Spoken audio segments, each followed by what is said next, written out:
Hello दर्शकों, good evening. Today I am talking about rainy season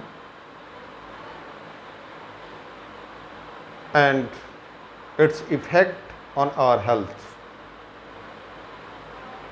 ये वर्षा काल है, रेनी सीजन है, और रेनी सीजन में वर्षा काल में होने वाली बीमारियां और उनसे बचाव।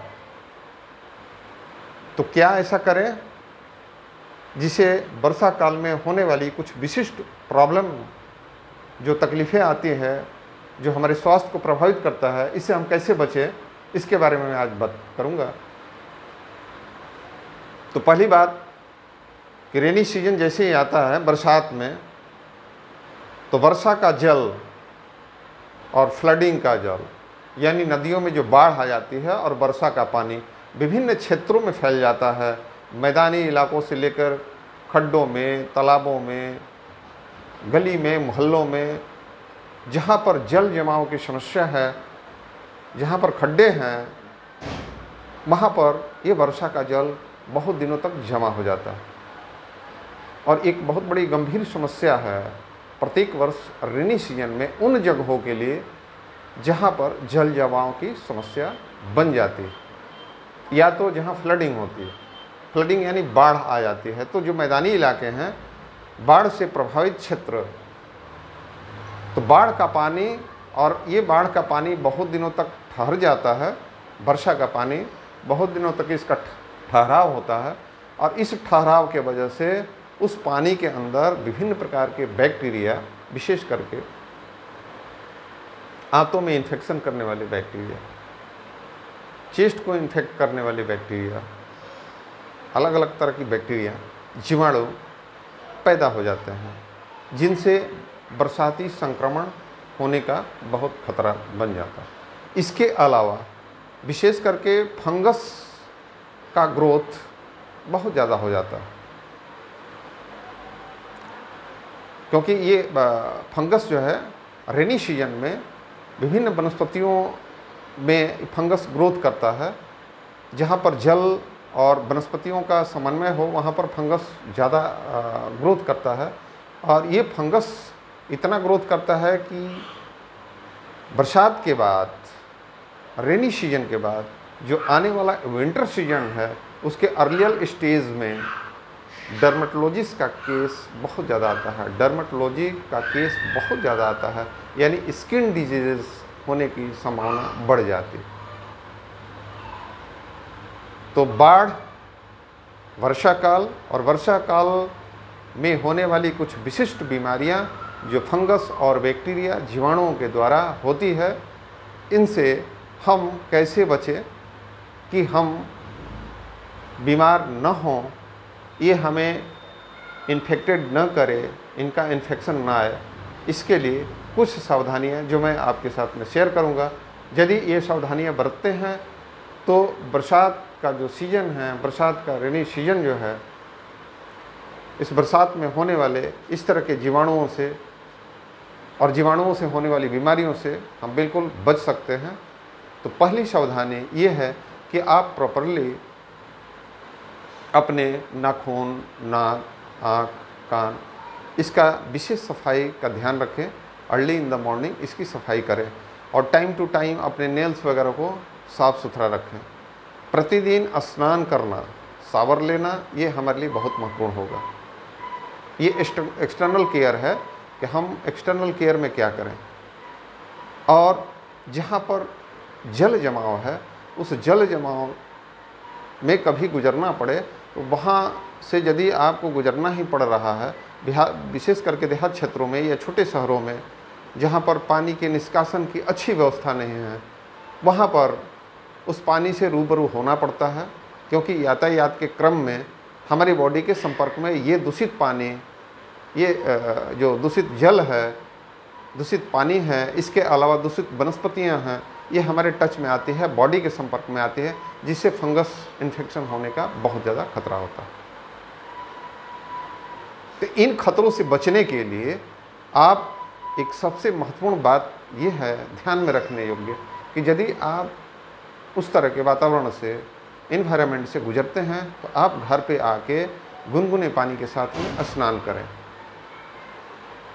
हो सके तो शावर लें, और इसके साथ आप गरम टॉवेल से, यानी पानी को गुनगुना करके उसमें टॉवेल को निचोड़ के और पूरे बॉडी को वार्म अप, और उसके द्वारा जो है कि अपने पूरे शरीर की सफाई करें, यानी शरीर को पोंछें। और स्नान के जल में आप एक चिटकी फिटकरी का पाउडर भी डाल सकते हैं, ये भी एंटीबैक्टीरियल और डिसइंफेक्टेंट का काम करता है। तो घर में फिटकरी आपकी होती है, उसका आप प्रयोग करें। दूसरी बात, खान पान में सावधानियाँ यदि हम बरतते हैं तो ये हमारे लिए बहुत महत्वपूर्ण है। क्यों? क्योंकि इन दिनों में, बरसात के मौसम में, बहुत तरह के साग यानी लीफी वेजिटेबल, जो साग के नाम से जानते हैं, ये विभिन्न प्रकार के साग जो है इसका उत्पादन होता है। यानी सब्जियों में जो लीफी वेजिटेबल है, विशेष करके जो पत्तेदार सब्जियां हैं, उन पत्तेदार सब्जियों के अंदर काफ़ी इंसेक्ट लग जाते हैं, और आप देखेंगे बाज़ार वगैरह में कि इन पत्तियों में आपको छिद्रनुमा जो है कि मिलेगा, छिद्र मिलेगा। ये छिद्र विशेष तरह के कीटाणु जीवाणुओं के द्वारा, इंसेक्ट के द्वारा उसमें छिद्र पाया जाता है, और उन पत्तियों में बहुत तरह के जीवाणु जो है कि छुपे रहते हैं, बड़े छोटे छोटे जीवाणु। कभी कभी तो माइक्रोस्कोप से देखेंगे तब पता चलेगा, ऐसे नंगी आंखों से आप नहीं देख पाते हैं। और उस साग को ले आकर और आप एनी हाउ उसको कुक करके खाते हैं, उसमें से इंसेक्ट जाने का, उसमें से जीवाणु जाने का, और जिस जीवाणु से होने वाला संक्रमण जो कि आपके गैस्ट्रोइंटेस्टाइनल ट्रैक्ट को इफ़ेक्ट करती है, और इसमें एक्यूट डायरिया होने की काफ़ी संभावना बढ़ जाती है। तो बरसाती रेनी सीजन में आप देखेंगे कि एक्यूट डायरिया के पेशेंट जो है कि ज़्यादातर आते हैं।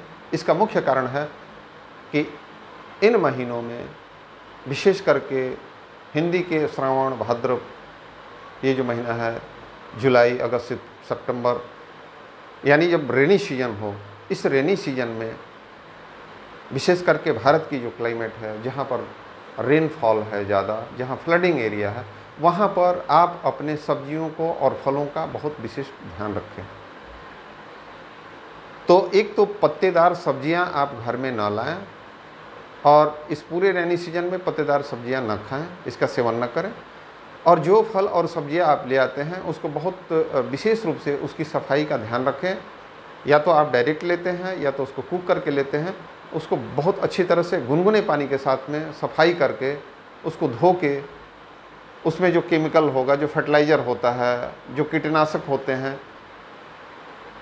बहुत सारी कीटनाशक दवाइयों का प्रयोग होता है जो इनऑर्गेनिक होता है, बहुत सारी फर्टिलाइज़र जो इनऑर्गेनिक फर्टिलाइज़र के ऊपर ही हमारा जो खाद्य पदार्थ जो भी उत्पादन होता है आज के परिप्रेक्ष्य में, ये सारा इनऑर्गेनिक है। तो ये भी ध्यान रखें कि ऑर्गेनिक फर्टिलाइज़र के द्वारा उत्पादित फल, सब्जियाँ और अन्न, इसका सेवन करें तो आपके लिए, आपके स्वास्थ्य के लिए बहुत बेहतर होगा, क्योंकि उसमें टॉक्सिसिटी जो है कि काफ़ी कम होगी। तो एक तो टॉक्सिसिटी इनऑर्गेनिक केमिकल के द्वारा, इनऑर्गेनिक फर्टिलाइज़र के द्वारा, जीवाणुनाशक जो दवाएं हैं जो टॉक्सिक होती हैं उनका प्रयोग, और इसके अलावा रेनी सीजन के कारण विभिन्न प्रकार के इंसेक्ट जीवाणुओं का आ जाना उन पत्तियों पर, उन सब्जियों पर, उन फलों पर। तो इसका विशेष ख्याल ये रखना है कि आप पत्तेदार सब्जी न लें, और जो भी सब्जी फल लें उसको गुनगुने पानी के साथ में अच्छी तरह से धोएं, साफ़ करें, फिर इसका सेवन करें।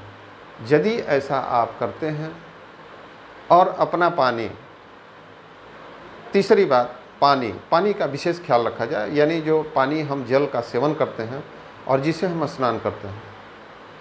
तो एक तो स्नान करने की स्थिति यह है कि फ्लडिंग एरिया में या नदी नालों में आप बिल्कुल ही तालाब में, पोखर में स्नान करना बंद कर दें। यानी रेनी सीजन में बरसात का पानी, और वो पानी गंदा हो जाता है, दूषित हो जाता है, इस पानी में आप स्नान न करें। तो आपके पास जो शुद्ध जल है, अच्छा जल है, उस जल को और गुनगुना करके उस पानी में यदि आप स्नान करते हैं तो इससे आपकी त्वचा के ऊपर जो भी जो संक्रमण और फंगस का यदि ग्रोथ होने वाला, तो उसका ग्रोथ नहीं हो पाएगा, यानी फंगस से आपको एक्सटर्नल बॉडी में काफ़ी राहत मिलेगी। तो नदी नालों में स्नान न करें, तालाब पोखरों में इन रेनी सीजन में स्नान न करें, इसको अवॉइड करें। दूसरी बात कि आप घर में जो जल है उस जल को गुनगुना करके, स्वच्छ जल को, उससे स्नान करें। और जो हमारा पेय जल है, जिस जल का हम सेवन करते हैं इंटरनली, जिस पानी को हम पीते हैं, उस पानी को आप एक बार ज़रूर बॉयल करें। इन विशेष करके रेनी सीजन में उसको बॉयल करके उसमें एक चिटकी फिटकरी यदि, या तो डिसइंफेक्टेड डाइल्यूशन आता है, डिसइंफेक्टेड मेडिकेशन है, डाइल्यूशन है, उसका प्रयोग करें। एंटीबैक्टीरियल ड्रॉप का प्रयोग कर सकते हैं। यदि आपके पास उपलब्ध नहीं है तो आप वहाँ पर लवण का प्रयोग करके, थोड़ी सी जो लवण होती है, साल्ट होती है, जो नेचुरल साल्ट, और इसके अलावा फिटकरी, ये 2 चीज़ों का प्रयोग करेंगे तो आपका वाटर जो है प्यूरिफाइड भी हो जाएगा, डिसइंफेक्टेड भी हो जाएगा। लेकिन शर्त यह है कि उस पानी को बॉइल्ड करें।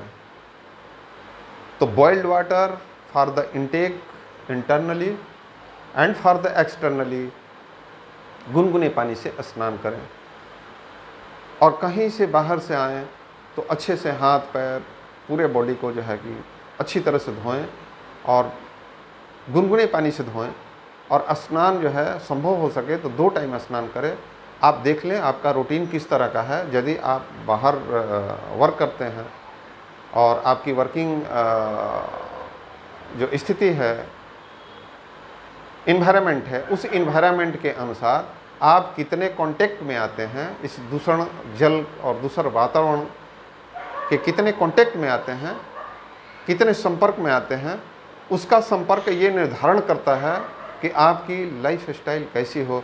यानी आप यदि स्नान करें तो 2 टाइम स्नान करें कि 1 टाइम स्नान करें।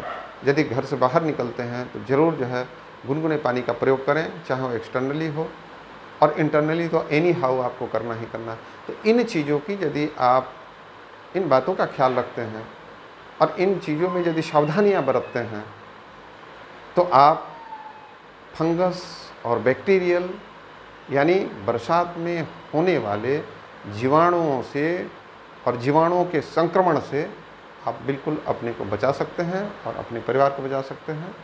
तो थैंक यू, धन्यवाद। आज के लिए इतना ही, एक जानकारी थी। नेक्स्ट अगले वीडियो में